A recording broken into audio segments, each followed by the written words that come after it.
Hello everyone, welcome back to my channel. Today we're doing the second episode of Shelve or Shred, where we pick one victim and we read their favorite and their least favorite book. And then I am the judge and we decide if I shelve it and we keep it on my shelf or if I shred it and I throw it in the garbage. I'm starting to feel frustrated with myself, not even the book. I'm frustrated still. So what's gonna happen now? This much sense. What? Today's victim is my youngest sister, Esther. This is her. She's gorgeous, she's beautiful, funny. Her favorite book is Caraval.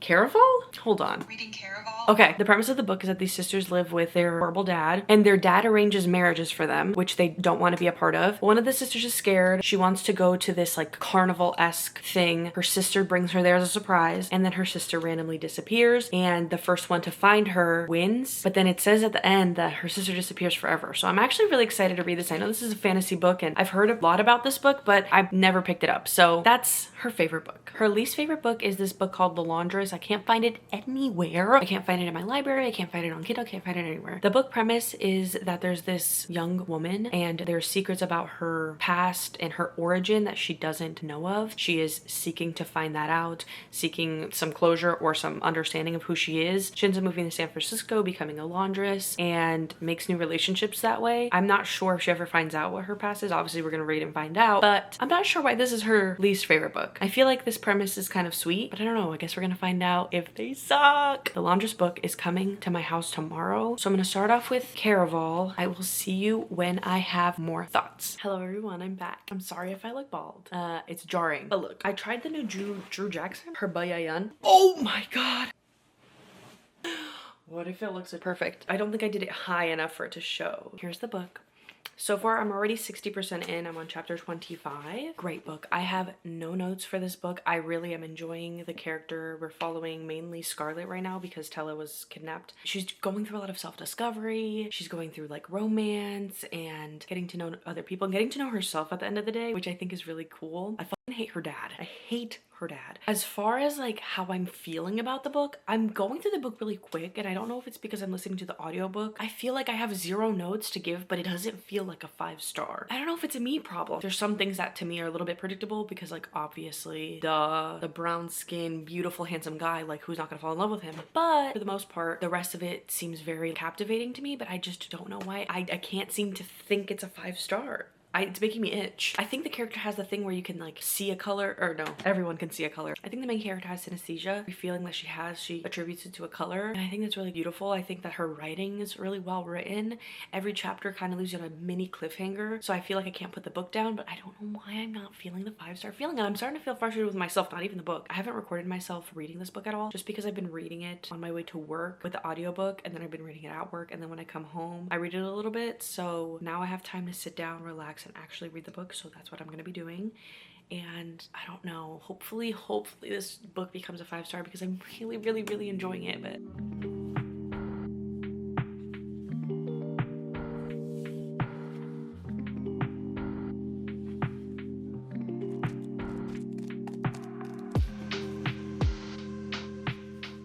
god damn, I swear it's a forehead, guys, please. Oh, you know what? Whatever, who cares? Good afternoon. It's not the morning anymore. Yesterday, I got majority of the book done. I only have 70 pages left of this book. I'm just gonna finish reading it right now. My thoughts, I think they remain the same. Like, I think that the plot is really good, very well written and thought out. You know, it's captivating my attention. Like, I actually was falling asleep reading the book, and I would like pry my eyes open just to read a little bit more and then just close them because I'm falling asleep. I don't know why I feel so disconnected with the characters. I don't know if it's because I read it in an audiobook. I don't know if it's just like how I'm feeling. I don't think it's the author's fault because I feel like I should be liking this book more. Like, I want to rate it a 5 stars, but it's just like not. I don't know why. I'm frustrated still. It's the next day and I'm still frustrated. But I'm just gonna finish this book and then I'll let you guys know my final thoughts. Maybe, who knows, it'll turn into a 5-star. So she's going through a little bit of a predicament with her sister right now. Never know how they're going to resolve the problem because there's such a fantastical aspect to it. They really don't know how the magic is going to work in their favor or against it. But I just really don't know how this book is going to wrap up.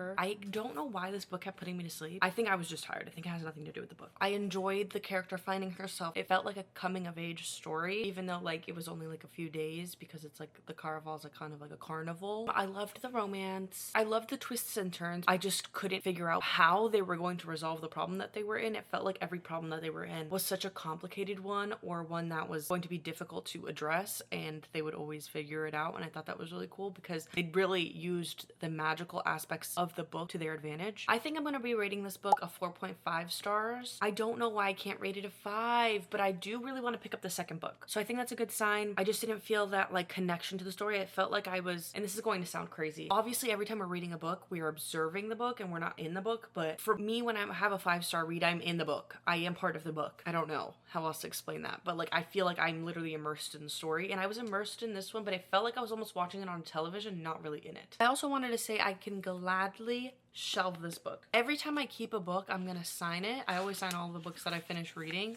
So I'm gonna add my little signature over here, and then we're gonna put it back on the shelf because I'm keeping this book.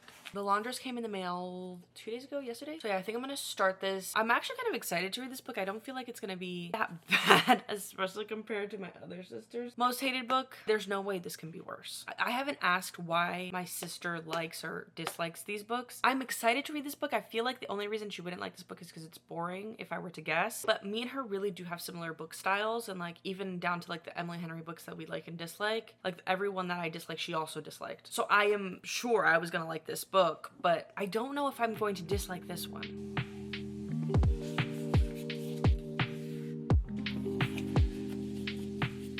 So far, I've obviously only read chapter 1. It was fine. Here's the question I'm gonna have to ask Google. I really don't know when it's set, so I don't know if it's like a new modern day or if it's like she's a laundress back in the olden day, but I have to figure that out because I feel like I'm getting confused reading it because I'm not sure where to place her in the setting. Okay, it's set in 2020. I definitely was expecting it to be set in like the 50s. I don't know, maybe it's because it's like the clothespin, and like who dries their clothes with a clothespin nowadays? Probably a lot of people, but like, you know what I'm saying, you know? It's not poorly written. I'm not scared of the plot, so let's keep going, shall we? Wait, that was creepy. I freaked myself out. Let me just side-eye you. Can you see me? Can you see that I'm looking in that direction? Yesterday I read like 110 pages of this book. I don't see how it's a bad book. Like, I do feel like the book didn't give me enough information for me to know the time setting until like way later. She experiences some things with men in particular. I'm like, okay, like, so is this a more serious thing? But I think that's the point, is because she's not sure and she doesn't know herself. I've noticed while reading that she's a very self-conscious person. Everything that she does, she's insecure about. She doesn't really have anybody else. I think that really shows in terms of her relationships with other people. She only has like one close friend. She doesn't really have a partner. She doesn't have any family as well. Like, her only other family member that we know of is her uncle, who moved back to Italy after his wife died. So I feel like every interaction that she does have with people always takes her back to the fact that her mom died and she doesn't know how or why, and the fact that she's abandoned by her uncle and aunt, even though her aunt passed away, but like everybody leaves. So I think she's like having this like intense crisis of trying to figure herself out and trying to find out who she is as a person. I know that she feels like she's a bother to everybody. Her best friend's mom helped her out. She heard her best friend mention like, oh, we're babying her too much because they always bring over food and they're always there for her. She also dropped out of school, so she's like really lost. I don't really know where this book is going to go. I hope she finds herself, but I don't see it in this bad, weird way that my sister probably did. Obviously she did because she didn't like the book. But I'm gonna ask her at the end why she didn't like the book. I don't see a problem with it so far.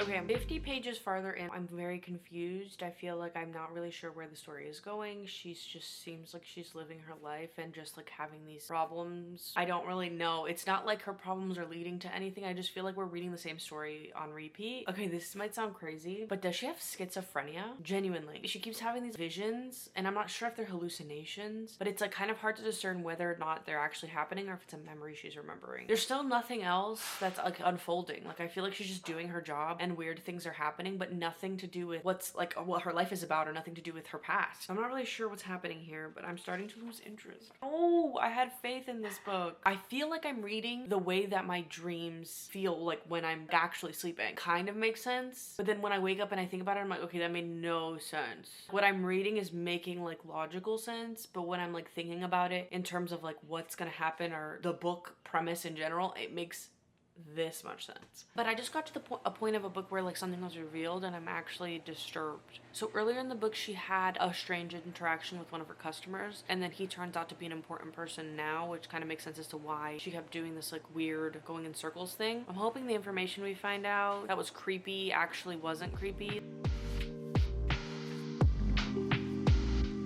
What?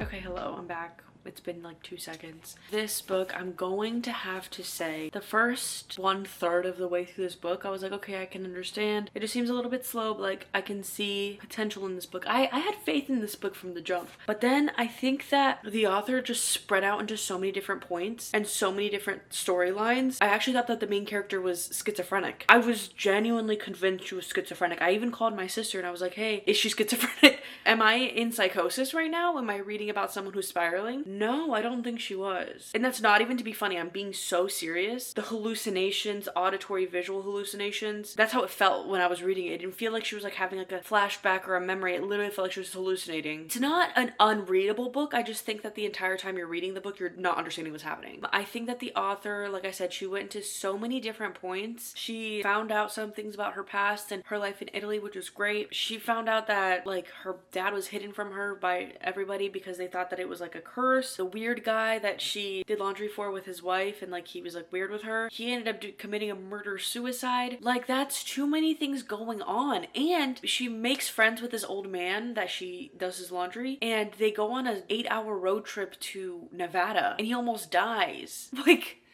what? The premise of the book, if you like strip the book to its like very simple points, I think it could have been very well done. I just think that it was so all over the place that I was literally losing my mind reading it. I didn't want to have to shred this book, but I think I have to shred this book. I was really trying to defend this book. If the book was about a person going through a mental crisis after losing her loved ones and not knowing who she is, and you know, maybe her family has history of mental illness, that's literally what I thought the book was going to be. And as she finds this out, and then she finds out she maybe has schizophrenia and maybe it's genetic or something, I'm not even kidding you. Yeah, I'm gonna have to shred this book. Sorry. I don't know if I said, but I do rate this book as 2-star. I think that there's potential in the story. I just think that it was told very poorly and very haphazardly, and not in like a chaotic good way where you're like, oh my gosh, what's going to happen next? It's almost like a, what are you saying right now? And there was so many dance scenes the entire time of the book. Like we're talking chapters. Maybe I'm being dramatic, but like let me have it. Chapters just describing her dancing with the guy she falls for, her best friend. Like I was like, oh my god, do we need more than 1 page or even more than 2 pages